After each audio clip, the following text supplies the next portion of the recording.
Bueno, acá estamos para continuar con el bloque internacional de hoy de Proyecto Segunda República.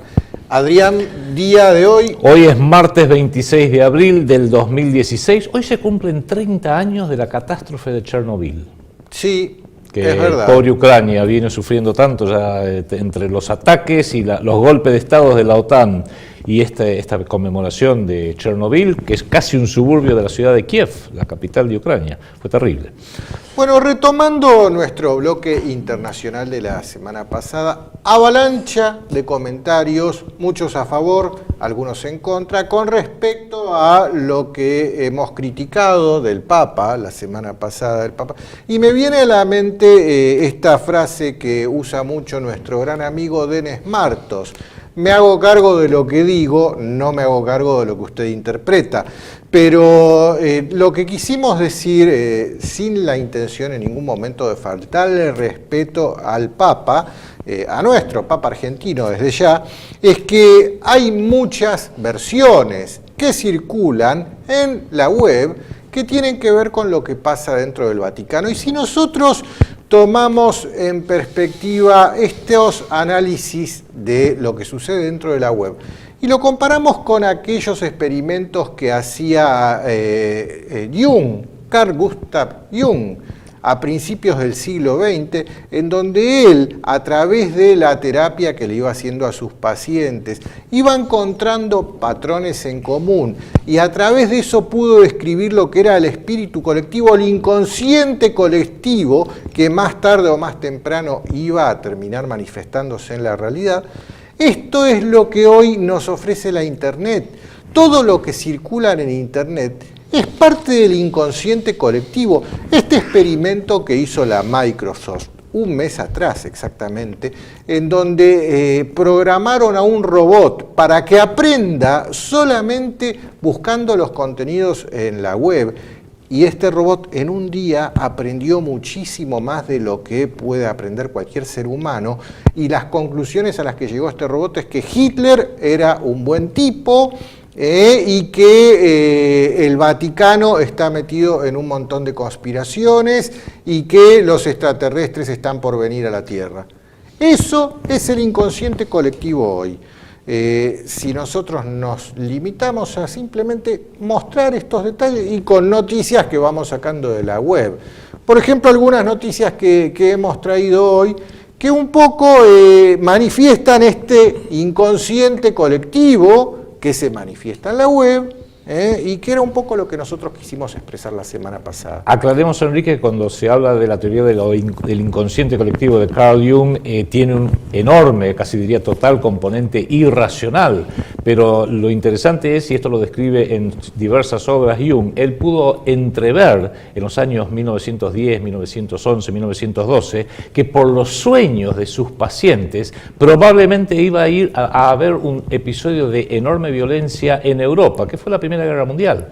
Y luego de esa guerra, siguiendo analizando los sueños de sus pacientes, porque no había internet en aquella época, pudo entrever que iba a resurgir la religión de Wotan, la religión de la Germania profunda, la Germania antigua, que en alguna medida preanunció lo que sería el nacionalsocialismo, que cobraría enorme fuerza a partir de los años 30. O sea, a veces hay indicios en lo irracional de lo inconsciente colectivo que nos permiten percibir, o quizás esa no sea la palabra justa, intuir lo que puede llegar a ocurrir y estar prevenido respecto de futuros eventos. Es una forma de estar preparado para abordar los mismos.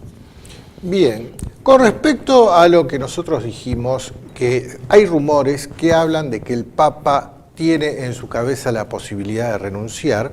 Acá tenemos una nota de la BBC del 14 de marzo del 2015, y que dice que el Papa Francisco enfrentará un breve papado. Él dijo en ese artículo, es muy interesante, que lo de Benedicto, la renuncia de Benedicto XVI en febrero del 2013, no debiera considerarse como una excepción, sino, y marquen estas palabras, por favor, como una institución. Quizás él mismo, hablando de sí mismo, de Francisco, de Jorge Bergoglio, dice, quizás no esté mucho tiempo, sino esté un tiempo relativamente breve, porque e insiste, el concepto de un papa emérito es una puerta institucional que ha sido abierta. Y acá permíteme hacer una aclaración, Enrique, para complementar lo que se dijo la semana pasada. Nosotros hacemos una gran distinción entre tres categorías. Una cosa es la Iglesia eterna de nuestro Señor Jesucristo. Otra cosa es la Iglesia con su doctrina religiosa, con la sede en San Pedro, en Roma, donde en temas dogmáticos, en temas que hacen a la religión, el Vaticano tiene la última palabra, el Papa seguramente tiene la última o la casi última palabra, porque hay algunas órdenes dentro de la Iglesia que no coinciden con el Concilio Vaticano II.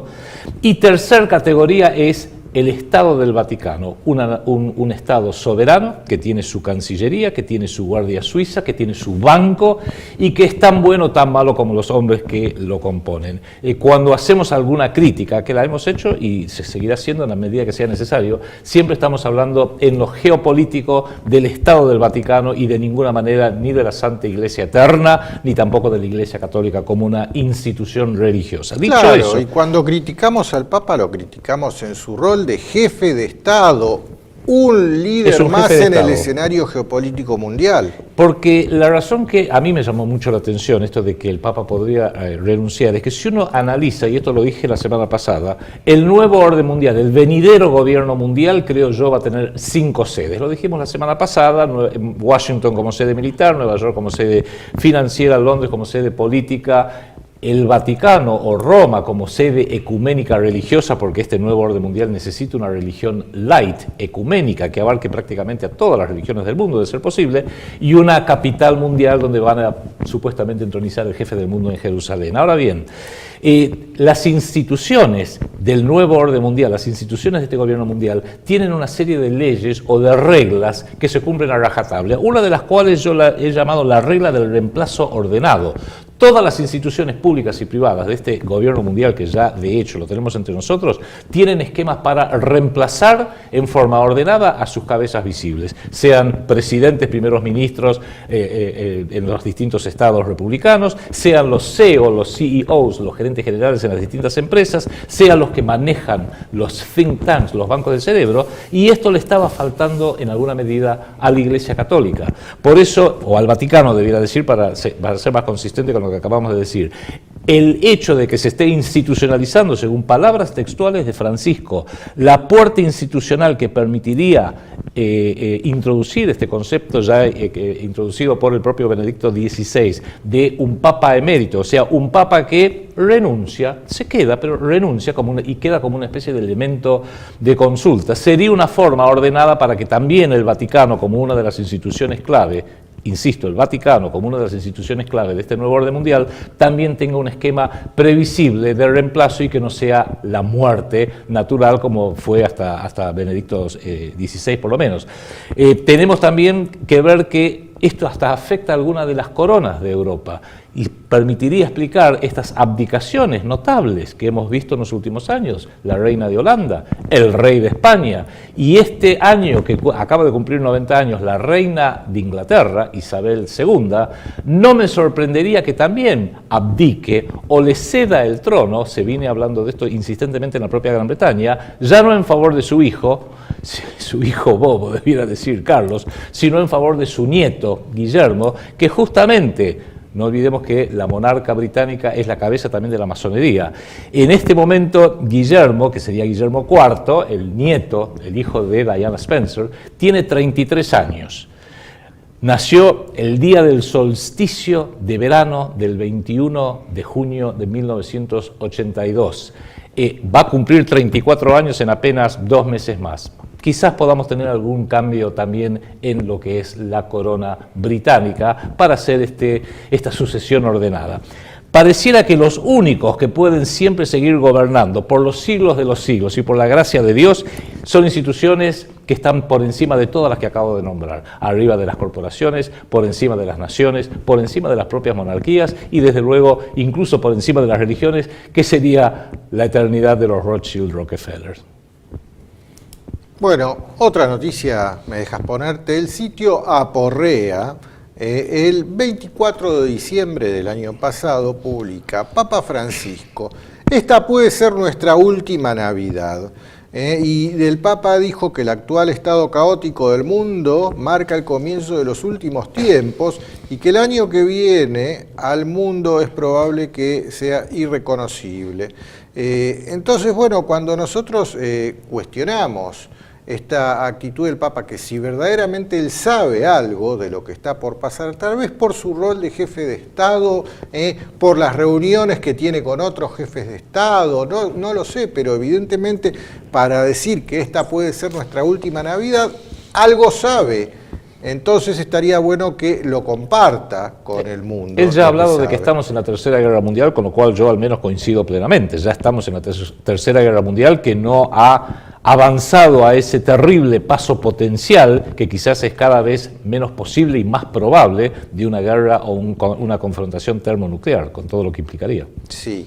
Bueno, con respecto a escándalos sexuales en la Iglesia, está claro que este Papa está llevando adelante una política de limpieza, pero salen a la luz cada vez más casos. Acá te pongo uno a modo de ejemplo, RT del 3 de noviembre del año pasado, nuevo escándalo en la Iglesia, fui esclavo sexual de una secta católica de depravados, una víctima de abusos sexuales que tuvieron lugar en una organización de eclesiásticos y laicos ha presentado denuncias ante el Papa, quien ha ordenado que se publiquen en un informe.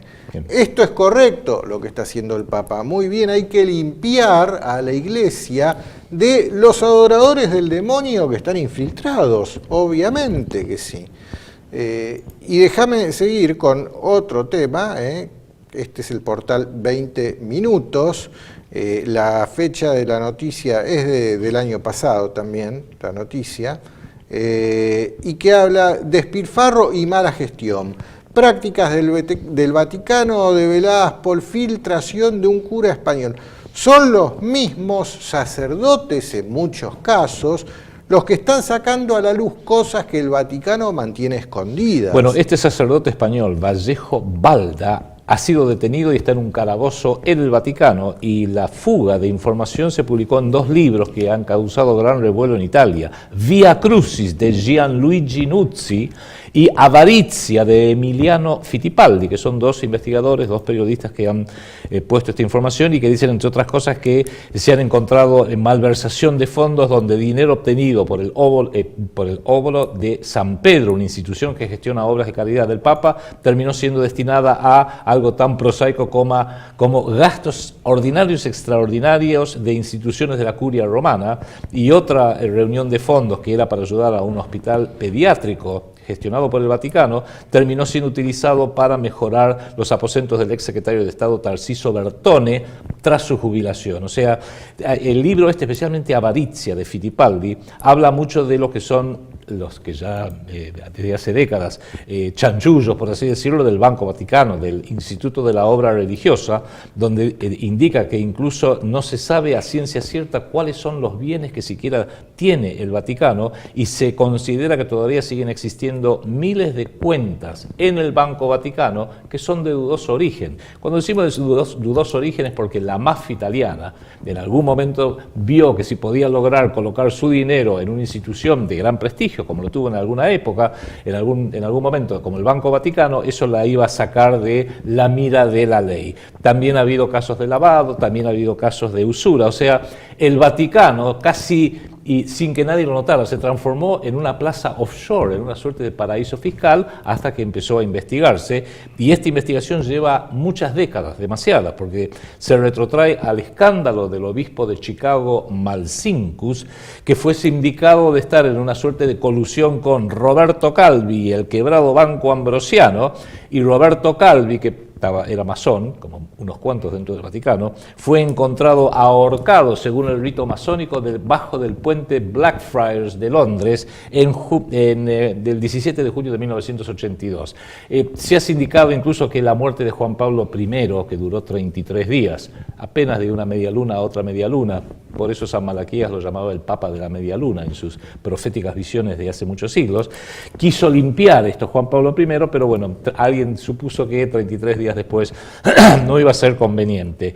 Y recordemos que el puente Blackfriars en Londres, acá hay mucho ritualístico, es el puente literalmente de los monjes negros, y en la masonería británica a los masones los llaman los monjes negros, con lo cual había una suerte de mensaje, por así decirlo, figurado en todo esto. Son, en pocas palabras, demasiadas décadas que hay gran duda respecto de cómo opera y cómo se maneja el Banco Vaticano, y lamentablemente, a pesar de los esfuerzos reales de Jorge Bergoglio, todavía muchas de esas sombras siguen persistiendo respecto de cómo se maneja, de dónde vienen los fondos y para qué se usan. Otra noticia, esto es El Diario de España, el diario.es. Robo y hackeo de documentos en el Vaticano devela la lucha del Opus Dei contra el Papa. Esto también es de noviembre del 2015. Y está claro, hay luchas internas, hay facciones que operan dentro del Vaticano como si fueran la mafia. Acá hablan de una lucha del Opus Dei contra el Papa. Entonces, ¿no estaría bueno que el Papa mismo saque a la luz todas estas facciones internas que quieren destruir al Vaticano desde adentro? Hay movidas para tratar de hacerlo, quizás no son lo suficientemente enérgicos, también uno lo mira de afuera, habría que ver cuál es la verdadera situación desde adentro. Bueno, con respecto a lo que vos comentabas recién, Adrián, esta nota de The Guardian, que el Vaticano suspendió una auditoría de Pricewaterhouse porque expuso peleas internas. Mira, ese artículo es muy interesante. El monseñor que se muestra ahí en primera plana es George Pell, un arzobispo australiano, nombrado por el propio Bergoglio para ver si podemos empezar a poner algo de transparencia y gobernancia. Uso las palabras textuales.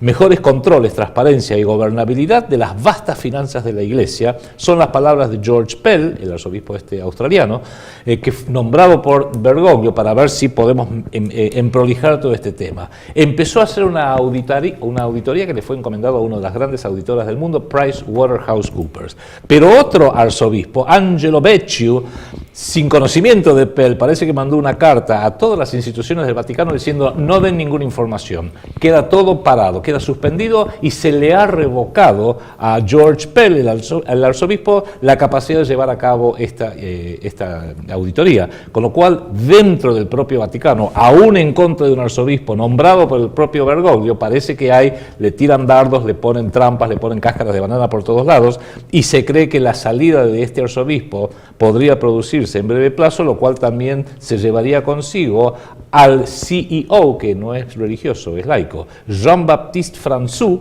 un francés que fue nombrado por este arzobispo para ponerse a la cabeza del Banco Vaticano.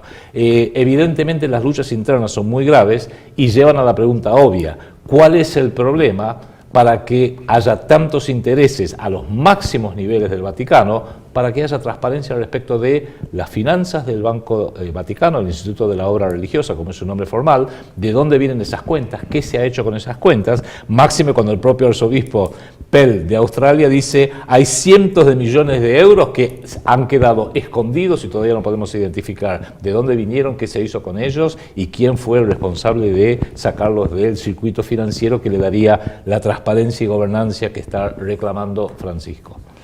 Hoy en el mundo hay una conmoción por esto de los paraísos fiscales, que toda la corrupción del mundo termina depositándose en paraísos fiscales, y el Vaticano, según esta nota de RT, tiene su propio paraíso fiscal en España.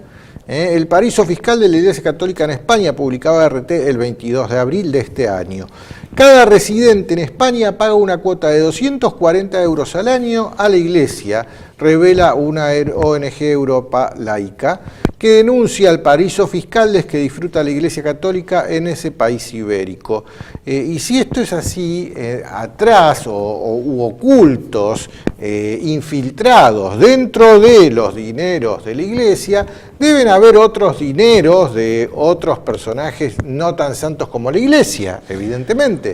Que ese es el problema, seguramente un abrir los papeles a la visión pública probablemente revele que hubo décadas enteras donde hubo dinero que no debiera haber de ninguna manera recalado en el Banco Vaticano. Otro de los puntos que señalábamos la semana pasada tenía que ver con esta adoración al demonio que está sucediendo hoy en el mundo. Existen un montón de sectas que se dedican hoy por hoy a adorar al demonio y que lamentablemente el Vaticano también fue infiltrado por estas sectas. Mirá esta nota de The Guardian que te habla de un arco en Palmira que sobrevivió a los ataques de ISIS. Va a ser replicado en Londres y en Nueva York. Bueno, esto, Enrique, sí. Esto vuelve a lo que hemos hablado en otros programas respecto de los ritos de los monstruos que llevan adelante este nuevo orden mundial. Poneme la foto, por favor. Sí, pongámoslo. Y cómo van haciéndolos en forma pública. Fíjate vos que quieren replicar con la excusa de que fue un templo al dios Baal, ahora vamos a hablar un segundito de esto, destruido en Palmira, en Siria, por ISIS. Con esa excusa están montando, pues ya lo están haciendo, una réplica en Times Square, Nueva York, la capital financiera, a mi criterio, de este venidero gobierno mundial, y otro en Trafalgar Square, la plaza de Trafalgar, en pleno centro de Londres, que es el centro neurálgico también, inclusive político, de la ciudad de Londres. Ahora, a mí me gustó tu metáfora de la semana pasada, Enrique, de que el Papa, porque ya no quedan otras instituciones que lo puedan hacer, la Iglesia Católica tendría que tomar esa espada, esa lanza de San Jorge, para poder de una vez por todas destruir, matar a este monstruo que hay que pisarle la cabeza, como lo viene haciendo la Virgen María desde siempre, a la serpiente maléfica, satánica que hoy domina el mundo. Y San Jorge fue un ejemplo de un guerrero que hizo lo mismo, porque no olvidemos que están erigiendo un templo prácticamente de adoración a Baal, que en el Evangelio, en Mateo capítulo 12, versículo 27, Jesús lo llama Satanás, Belcebú o Baal, lo llama directamente y lo identifica a este Dios que se le está ahora haciendo un templo tanto en Times Square, Nueva York, como en la Plaza Trafalgar de Londres en estos precisos instantes. Y recordemos que el ritual de Baal parecía de la siguiente forma. Esto lo tomo de un análisis de los dioses de Medio Oriente antiguos, precristianos desde luego. Los adultos se reunían en torno al altar de Baal, se traía algún niño que era quemado vivo y mientras daba los gritos terribles y horríficos que se podía uno imaginar, se hacían todo tipo de orgía para una forma de rendirle culto a este dios Baal. Si eso no es satánico, no sé lo que es, pero bueno, los que están manejando este nuevo orden mundial consideran que la ciudad de Nueva York y la ciudad de Londres, dos de los centros clave, debieran tener un templo o una réplica de ese templo que existía en Medio Oriente. Me asustaría pensar que pudiera llegar a erigirse un templo semejante en Plaza San Pedro y quizás en Jerusalén. Ya hay un obelisco egipcio en Plaza San Pedro. Quizás alguien podría estar pensando que llegue el momento de también llevar un templo a este dios monstruoso satánico, Baal. Mirá la misma nota tomada del New York Times, acá la tenés, la vida entre las ruinas, y acá también la tenés de United Press, la misma nota. Ahora, lo que yo me pregunto, ¿no? ¿Cómo es que ISIS se encargó de destruir cuanto patrimonio histórico existía en toda esa región, pero el templo de Baal lo dejó intacto? ¿Y por qué este afán de estas élites que pretenden replicar ese templo en Londres y en Nueva York, pretenden reconstruirlo? Justo el de Baal, y todo lo demás que se destruye, eso ya está roto, ¿para qué vamos a andar juntando piedras rotas, no? No se dejen engañar, todo esto tiene mucho más sentido profundo de lo que la noticia dada como algo de anecdótico podría llegar a señalar. Sí, bueno, y una que verdaderamente tenemos que felicitarlo al Papa en su rol de líder geopolítico mundial, es lo que, según publica Sputnik, va a visitar Armenia. Sí. Sí, el 19 de abril se cumplió también un nuevo aniversario, 100 años del holocausto, el genocidio armenio, que acá también, y esto es interesante desde el punto de vista de lo que es una de nuestras prédicas permanentes, la necesidad de que haya un revisionismo histórico en toda. La historia no es algo fijo, la historia es algo dinámico y siempre hay, no solamente nuevas cosas que se van descubriendo y aprendiendo, sino también hay distintos enfoques. Entonces, ahora, con motivo de estos 100 años que se inició inició el genocidio de los armenios por parte de Turquía o del Imperio Otomano Turco, como era en aquella época, muchos países están a favor de considerarlo un genocidio y otros no, porque Turquía se ve afectada. Entonces, los aliados políticos de Turquía, que es miembro de la OTAN, prácticamente la cabeza de playa de la OTAN en Medio Oriente, Turquía dice: de ninguna manera nosotros históricamente los turcos cometimos ningún tipo de genocidio contra los armenios, por más que murieron 1.500.000 de ellos a partir de 1916. Algunos países apoyan la prédica de los armenios, que hoy siguen sin tener su Estado nacional soberano, de que sí hubo un genocidio, de que sí hubo un verdadero holocausto armenio. Francia, Austria y Suecia, por ejemplo, están a favor de ello. Sin embargo, la Casa Blanca, el Wall Street Journal, bueno, ahora vamos a pasar algunas de esas notas. Ponela, a ver. No te me adelantes. Acá, esta nota está tomada de Sputnik, es del 21 de abril. El Wall Street Journal publicó un aviso de un proyecto turco que niega el genocidio armenio. Y el aviso dice casualmente: verdad igual a paz. Así dice. Y por el delito de la victoria con la bandera turca, claro, y el delito de los dos dedos como mintiendo, la bandera rusa. O sea, esto es más claro, pero esto es orwelliana esta frase, verdad igual paz. Entonces, ¿cuál es la verdad? Que no existió genocidio armenio. Esa es la verdad, que te quede claro. Y si vos decís otra cosa, el que miente sos vos. La Casa Blanca y Obama adoptaron una postura semejante. Sí, de que no hubo ningún tipo de genocidio por parte de Turquía. Porque son sus aliados, lo entiendo. Claro. Pero esto ya no es rigor histórico, es meramente conveniencia política. Atendible, pero entendámoslo, no es la verdad histórica. Fueron masacrados 1,5 millones de armenios hace 100 años, a partir de hace 100 años. Ahora bien, que haya razones geopolíticas para decir, bueno, no, pero no fue para tanto, bueno, eso lo podemos llegar a entender, pero no queramos confundir la conveniencia política con el rigor histórico. Mirá, mientras el Wall Street Journal publicaba este aviso de esta ONG pro-turca, también publicaba esta nota, el 22 de abril, Obama evita la palabra genocidio en los actos de conmemoración de la matanza en Armenia. Y porque no quiere molestar a sus importantísimos en este momento aliados, los turcos, con Erdogan a la cabeza. Sí, y acá hay otra nota que, bueno, acá no me la está cargando, del Wall Street Journal. Acá la tengo. La Casa Blanca no llama a la matanza de armenios de 1915 genocidio. No, esto es otra cosa. O sea, a ver, entendámoslo. Existen razones políticas por las cuales ciertas matanzas se las define genocidios y ciertas otras matanzas se las definen holocausto.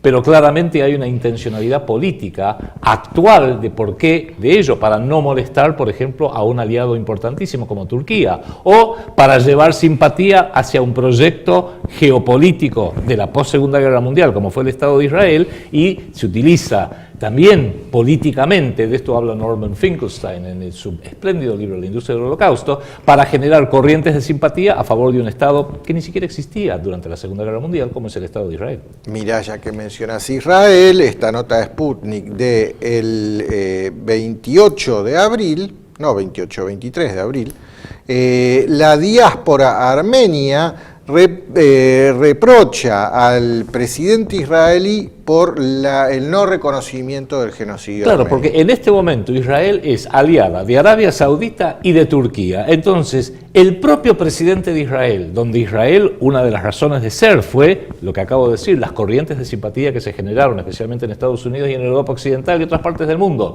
con motivo del genocidio que efectivamente y la persecución que sufrieron las comunidades judías en Europa antes y durante la Segunda Guerra Mundial. Nadie puede dudar de eso, pero que se le dio una suerte de marca, holocausto, y que eso es prácticamente sagrada. Es más, hay países donde está prohibido por ley y penado con la cárcel siquiera investigar este tema con un mínimo de rigor histórico. Usted no puede tener una visión distinta sobre este episodio tan triste que afectó a la comunidad judía en Europa. No lo puede investigar en Francia, no lo puede investigar en Alemania, en Austria, en Bélgica, en Holanda o en Canadá, porque termina con sus huesos en la cárcel. Está prohibido la investigación histórica. Sin embargo, embargo, otro genocidio, el de los armenios, y el propio presidente de Israel dice, sí, pero no nos conviene, no fue un genocidio. No, hubo algunos problemitas ahí, bueno, 1,5 millones de armenios, pero en realidad no fue ningún genocidio. ¿Por qué? Porque geopolíticamente no le conviene a Israel.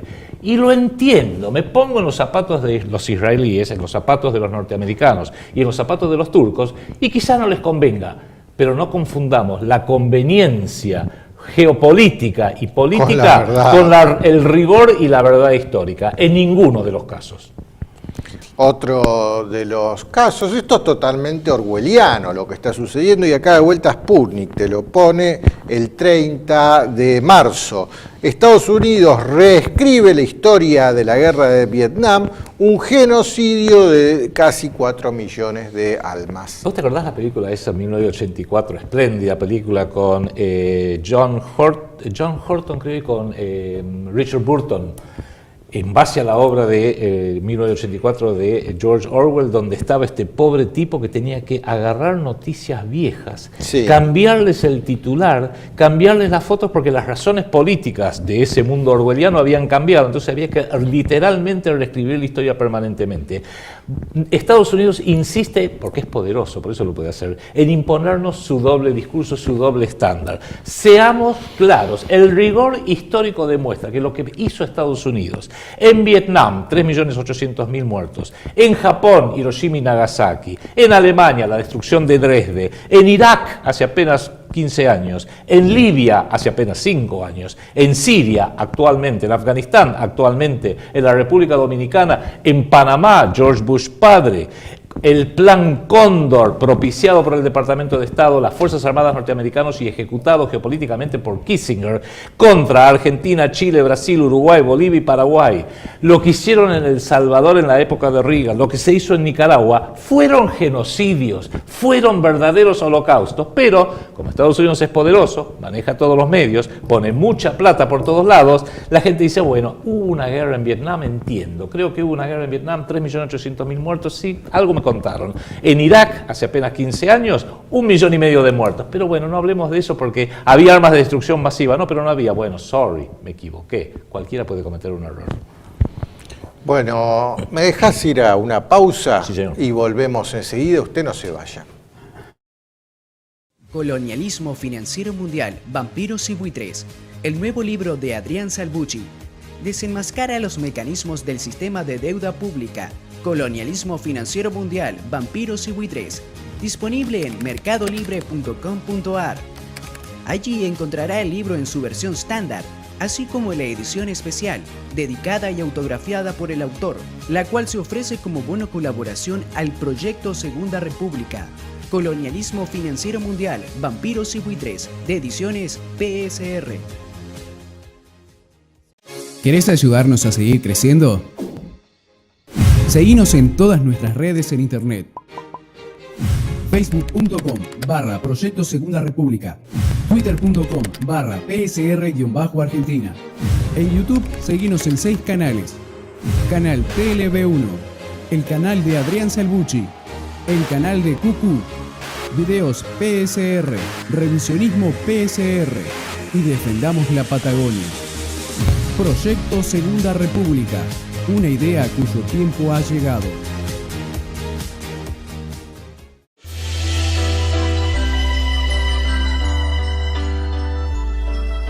Presentamos el Proyecto Segunda República, un movimiento ideológico para pensar el país, que nació por el 2001, a partir de la voluntad de un grupo de personas que, al igual que muchos otros, creyeron que ya era hora de un cambio de paradigmas en la forma de administrar nuestra nación.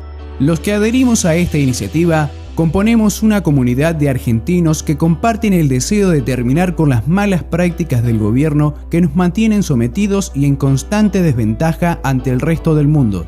El proyecto se construye sobre 5 pilares: restaurar el Estado soberano como institución fundamental al servicio de los intereses del pueblo de la nación, recuperar la moneda soberana, impresa por un Estado soberano y al servicio de la economía real del trabajo y la producción. Rechazo del concepto de deuda financiera. Tenemos que saber cuánto debemos, a quién y por qué.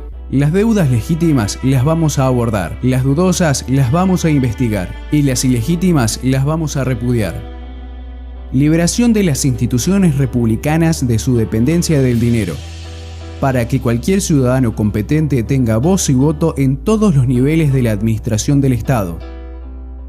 Recuperar los valores éticos y morales, porque la política debe estar subordinada a los valores culturales y éticos propios de la nación argentina. Proyecto Segunda República, una idea cuyo tiempo ha llegado. Conoce más de esta propuesta en www.proyectosegundarepublica.com. Busca en Facebook la página oficial del PSR, los videos semanales en el canal de YouTube del canal TLB1 y las páginas regionales del PSR para contactarte con personas de tu provincia.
Acá seguimos con la segunda parte de nuestro bloque internacional de hoy. Enrique, antes de seguir, déjame hacer un breve comentario. En primer término, como ustedes bien saben y se podrán imaginar los que no lo saben, este canal se hace a pulmón y realmente agradecemos a quienes nos vienen apoyando, a Canal TLB1, haciendo algún tipo de donación, los pocos pesitos que pueda o los más que pueda, según los datos que hemos dado damos en todas las propagandas, todos las intervenciones que hacemos.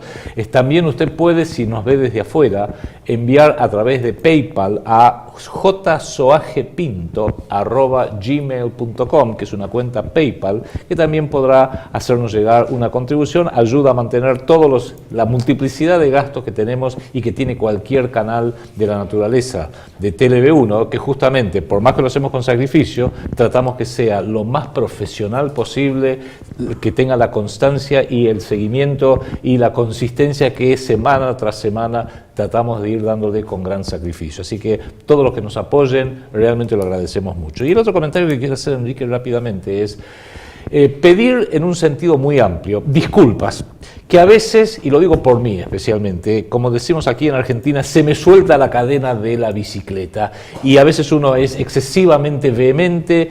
Yo lo hago como una autocrítica, soy hijo de Thanos, quizás eso puede ser una parte de la razón, y hasta hemos usado palabras que no corresponden, palabras muy fuertes, malas palabras, como se suele decir.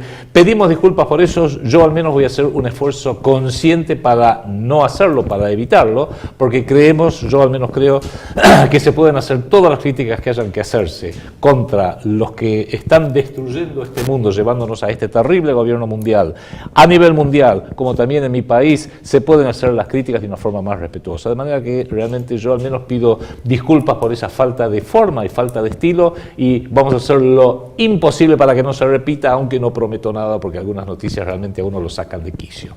Sí, es verdad, en lo que hace a nuestras críticas al Papa, de ninguna manera es nuestra intención ofender las creencias de nuestros seguidores. No, eso hablamos del Estado del Vaticano, no de la fe católica. Yo mismo me adscribo a esa fe católica.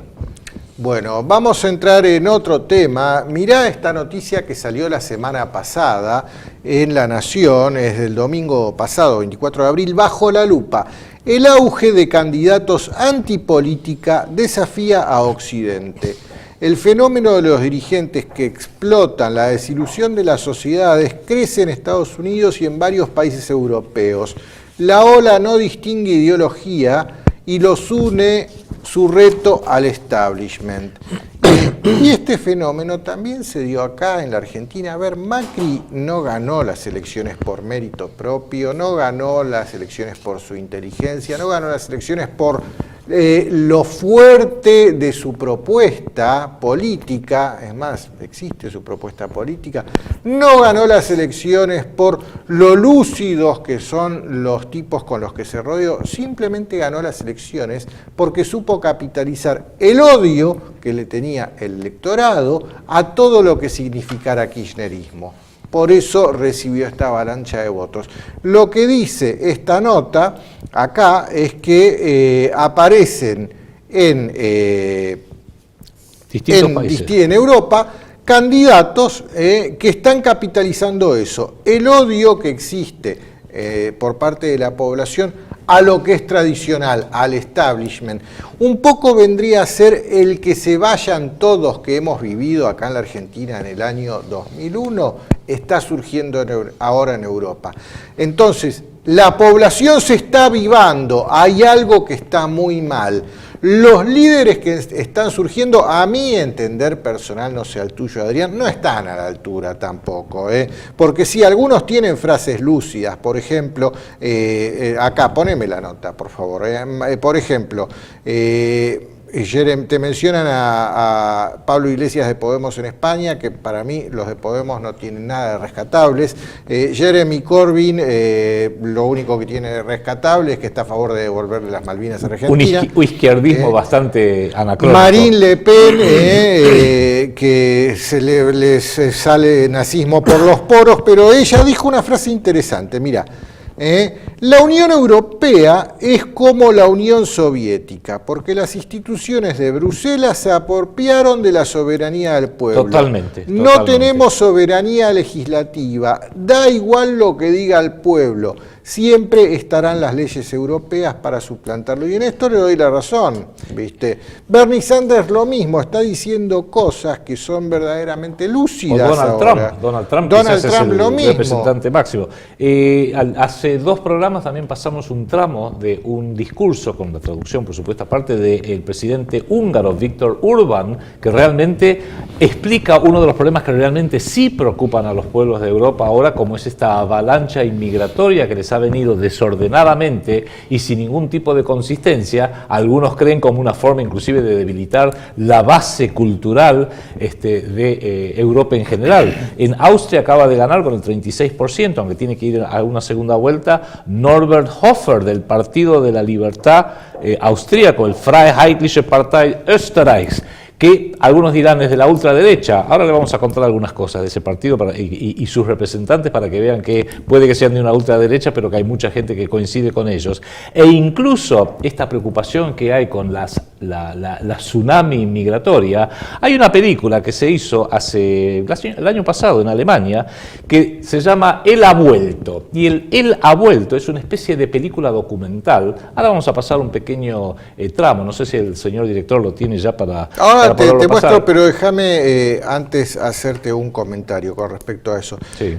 Poneme de vuelta esta nota, la que tengo acá. Bien, con respecto a este auge de candidatos antipolítica, me hace acordar lo que acabamos de decir en la primera parte de este bloque, de que hay un espíritu, un inconsciente colectivo dando vueltas que se refleja en la gente, este experimento que hizo Microsoft, poniendo a aprender a un robot en base a lo que la información que recopila de la web, como una forma de develar ese inconsciente colectivo, y la primera conclusión a la que llegó ese robot fue que Hitler hizo todo bien. Esto habla de que en el inconsciente colectivo europeo esa idea está flotando en el aire. Y esta película que vos acabas de mencionar, Adrián, es esta que tengo acá en pantalla.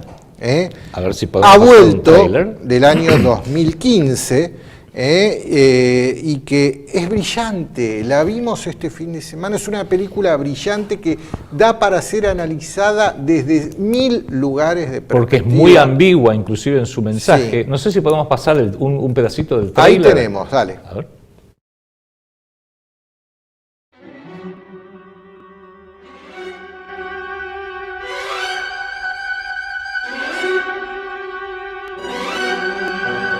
Mein Name ist Adolf. Ich grüße Sie. Hallo. Ich möchte meine Uniform reinigen lassen. Welche Uhr kommt? Sie sind? Was? Welche Uhr kommt? Morgen. Wieso kommt eine Uhr? Oh, 10 Uhr, 11 Uhr. Morgen, ganz früh. Wann machen Sie Ja. auf? 9. 9 Uhr. Oh, 9 so früh. Ja. Wissen Sie, Peter kommt. Deutschland, ich liebe dich! Doch, brav. Ein bisschen mehr Demokratie wäre angebracht, ja. So, dass man halt so mal ein klares Machtwort spricht, so wird der Machtpunkt aus, fertig, keine Diskussion. Da haben Sie vollkommen recht und das ist genau meine Art von Demokratie.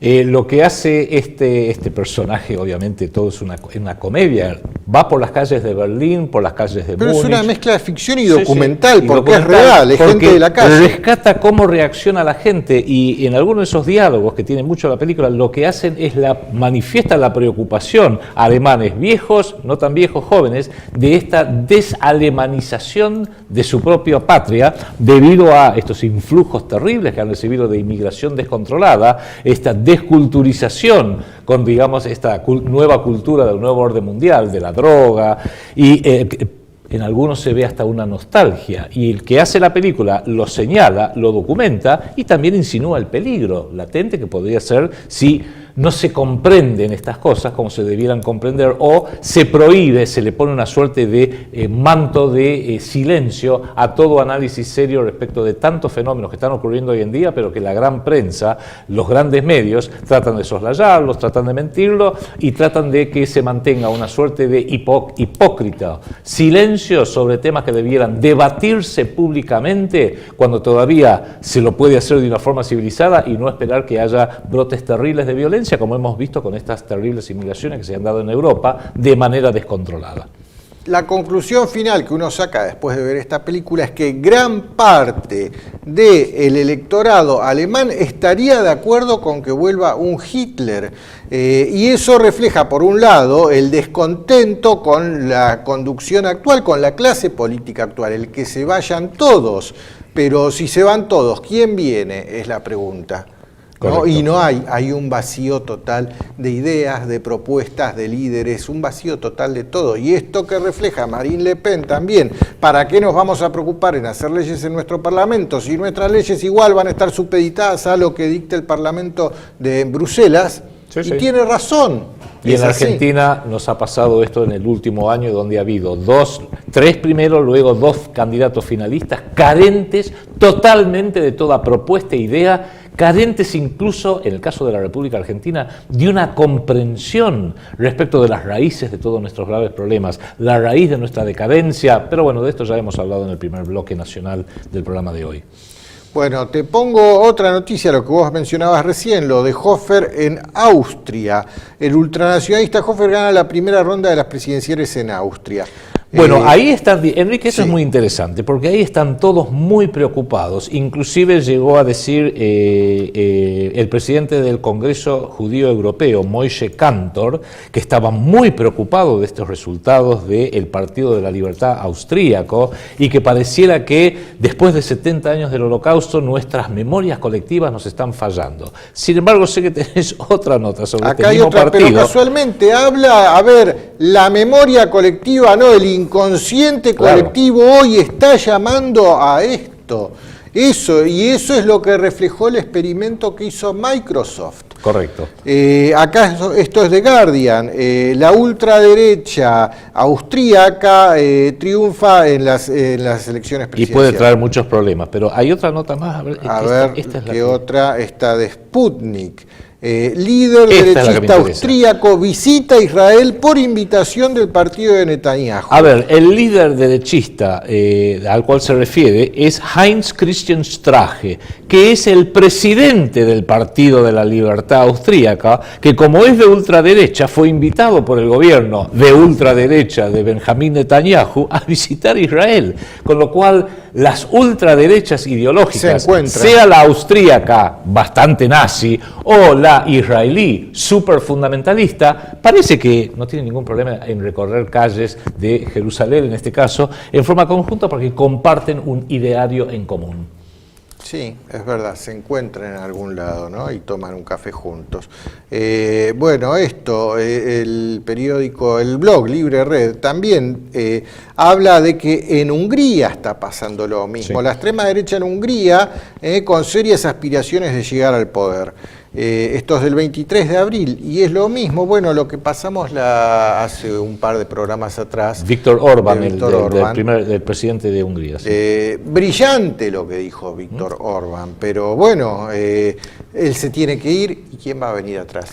Claro, bueno, este es un partido de la extrema derecha llamado Jobbik y su líder Gabor Vona también son distintos matices, más a la derecha, más a la izquierda, de un ideario en común, y es que los húngaros quieren mantener intactas las raíces de lo que es ser húngaro, los alemanes quieren mantener intactas las raíces de lo que es ser precisamente alemán, los franceses quieren mantener intactas las raíces de la cultura francesa, lo mismo los británicos, lo mismo los israelíes, lo cual me parece absolutamente entendible. Entonces, por favor, permítasenos, por ejemplo, a los argentinos, mantener intactas las raíces de la argentinidad y no tener que vernos aplastados y barridos por esta pseudocultura cosmopolita, universalista, que quiere imponernos un patrón común a todos los seres libres del planeta en aras de que todos seamos ovejitas obedientes al gobierno mundial venidero. Bien, volviendo al tema Alemania. Esto lo publica La Nación el 13 de marzo. Elecciones en Alemania. El partido de Angela Merkel perdió votos y creció el populismo de derecha. Es Chile aburrido, realmente inocuo. ¿Qué tiene de...? A ver, pone nada, no inspira nada. ¿Qué tiene para decir? No inspira nada. No inspira nada. Es la cabeza visible de una gigantesca burocracia. Pero mirá cómo camina con la cabeza gacha. Sí. La cabeza gacha, obviamente, a lo que ordena la élite mundial, como esta mujer que responde a Bruselas y Bruselas responde a... Vos lo has descrito tanto. Subordinación y total carencia de valor es lo que la manifiestan esta gente. Acá está otra noticia, como Angela Merkel está perdiendo en las encuestas, Obama apuesta a una alianza con Merkel y elogia su política migratoria, como que Obama intenta levantarla un poco, ¿no? Salvavidas de plomo. Esto es del 25 de abril en La Nación. Claro, salvavidas de plomo. Y acá te pongo otra, saben que Merkel está perdiendo, entonces por eso la levantan. Hacen lo imposible para mantenerla. La revista Time la nombra el personaje del año. Bueno, en 1938 esa misma revista nombró a otro personaje del año, que también era alemán, mejor dicho austríaco, que fue Adolfo Hitler.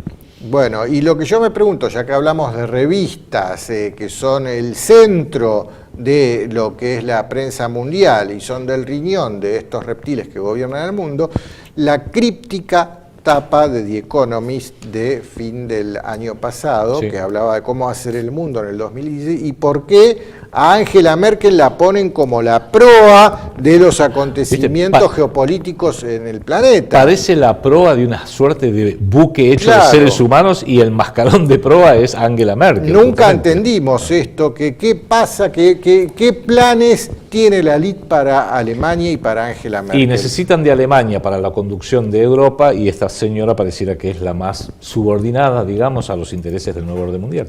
Sí, Por otro lado, también según publica RT, ¿qué líder mundial ha sido elegido el mentiroso del año? Esto lo hizo un portal alemán, Ruido y humo. Ruido y humo, que obviamente Merkel, ¿quién va a ser? La más, y bueno, los otros junto dos... con Erdogan y Obama. Sí, si hacemos una lista. Y para cerrar, el tema de Alemania siempre está en la mira. Hay planes de la LID para con Alemania, eso está claro, todavía no nos enteramos, pero ya nos vamos a enterar. Y no por nada, el Club Bilderberg este año se reúne en Alemania. Acá tenemos el portal de nuestra amiga Cristina Martín Jiménez, a quien le mandamos un gran saludo. Espléndidos estudios que hace. Y que dice, Bilderberg 2016 se celebrará en Dresden, Alemania, casualmente en Dresden. Háblanos del genocidio de Dresden. A ver, sí, porque acá esto prometemos que lo vamos a seguir analizando, evaluando y sacando algunas conclusiones en futuros programas. Dresde es una ciudad que, bueno, hasta la reunificación había quedado en Alemania Oriental. Es una ciudad mártir, porque se había declarado a finales de la Segunda Guerra Mundial una ciudad abierta y punto de concentración de civiles y también personal militar que venía huyendo de la avalancha soviética y que se quedaba en Dresde para poder sobrevivir. Pero aquí que del 13 al 15 de febrero de 1945, durante el día por parte de la Fuerza Aérea Norteamericana y durante la noche por parte de la Royal Air Force, la Fuerza Aérea Británica, la ciudad fue arrasada se le arrojaron más de 4.000 toneladas de bombas incendiarias, se mató a 400.000 casi todos civiles, hombres, mujeres, niños que estaban en esa ciudad abierta. Las fotos de cadáveres apilados de Dresde de febrero de 1945 son terribles, aunque esas fotos después han sido utilizadas para otros relatos históricos, digámoslo de esta manera, y hago un especial énfasis en eso del 13 al 15 de febrero de 1945, porque en los 10 días anteriores, del 4 al 11 de febrero de 1945, tuvo lugar en la ciudad de Yalta, en Crimea, una reunión entre la Unión Soviética, José Stalin, papá Stalin, como le decían algunos, Estados Unidos, Franklin Delano Roosevelt, ya estaba muy enfermo, y Gran Bretaña, Winston Churchill, donde decidieron entre el 4 y 11 de febrero en Yalta, en Crimea, la división del mundo de la post-Segunda Guerra Mundial. Parece que una de las decisiones que tomaron es, bueno, hoy terminamos, a partir de mañana que empiece la destrucción íntegra de Dresde, que insistimos, no fue ninguna excepción, porque lo mismo hicieron con Berlín, con Hamburgo, con Frankfurt, con Múnich, bueno, por supuesto con Dresde, con Tokio, con Osaka, y por supuesto coronaron esta actividad democrática a favor de la paz para darnos este magnífico mundo que hoy disfrutamos todos desde 1945, lanzando una bomba atómica sobre Hiroshima, lanzando una bomba atómica sobre Nagasaki, por supuesto, para terminar la guerra y poder apresurar la paz, y encima pretenden que japoneses, alemanes, argentinos en el caso nuestro, porque lo que nos compete con Malvinas y la guerrilla, tengamos que encima decirles gracias por ser tan buenos con el mundo. Bien. Esto ha sido todo por hoy. Queremos agradecer, como siempre, a todos nuestros seguidores por todos los comentarios que nos dejan, por suscribirse a nuestros canales, por suscribirse a nuestro Facebook, a nuestro Twitter y más que nada por ayudarnos a crecer de la manera que estamos creciendo. Adrián, nos veremos la próxima. Sí, señor, hasta el martes que viene. Gracias a todos, hasta el martes que viene.